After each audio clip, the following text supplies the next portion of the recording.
মনে হলো যে ট্রফিটা নিয়েই ঘুমাই। তো এটাই আরকি। আর কাউকে দেখে না জিনিসটা। লিওনেল মেসিকে দিয়ে শুরু হয়েছিল। সো এই আরকি। বীরের বেশেই বাংলাদেশে ফিরছে বাংলাদেশ ক্রিকেট দল। নাজমুল হোসেন শান্ত বিমানবন্দর থেকে সবার আগে বের হয়ে আসছেন। নাজমুল হোসেন শান্ত তার দল পাকিস্তানের বিপক্ষে যেই ক্রিকেটটা খেলেছে, যেই নতুন ব্র্যান্ড অফ ক্রিকেটটা খেলেছে, সেটি কিন্তু বাংলাদেশের এই দর্শকরা দারুণভাবে উপভোগ করেছেন।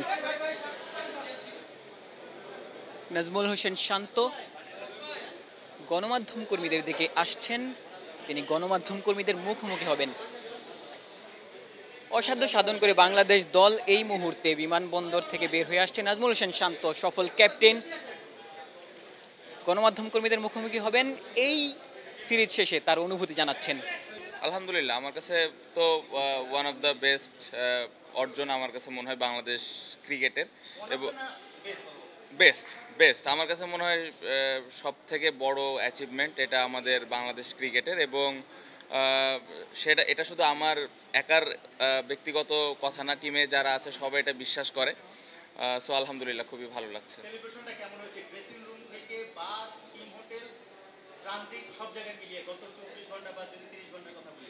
না আলহামদুলিল্লাহ এরকম জয় তো অবশ্যই সেলিব্রেশনটা একটু স্পেশাল থাকে। জিতার পরে ড্রেসিং রুমে সবাই অনেক সেলিব্রেট করেছে, সবাই হাসি খুশি ছিল। হোটেলে যাওয়ার পরেও আমরা সেলিব্রেট করেছি। পুরো জার্নিটাই আসলে অনেক আনন্দের ছিল। পুরো সময়টা অনেক এনজয় করেছি।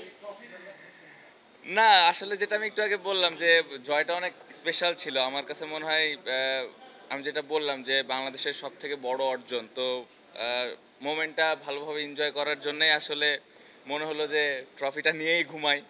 তো এটাই আরকি। আর কাউকে দেখে না জিনিসটা। লিওনেল মেসিকে দিয়ে শুরু হয়েছিল। সো এই আরকি। আচ্ছা শান্ত 26 রানে 6 উইকেট পড়ে যাওয়ার পর দুর্দান্ত ফেরাটা এটা কি আপনি কখন ভাবছেন বা আপনার টিম মেনে কিভাবে? না, টু বি ভেরি অনেস্ট ওই সময় তো পুরা ড্রেসিং রুম সবাই অনেক নার্ভাস ছিল। আ খুব, খুব খারাপ একটা পজিশনে ছিলাম।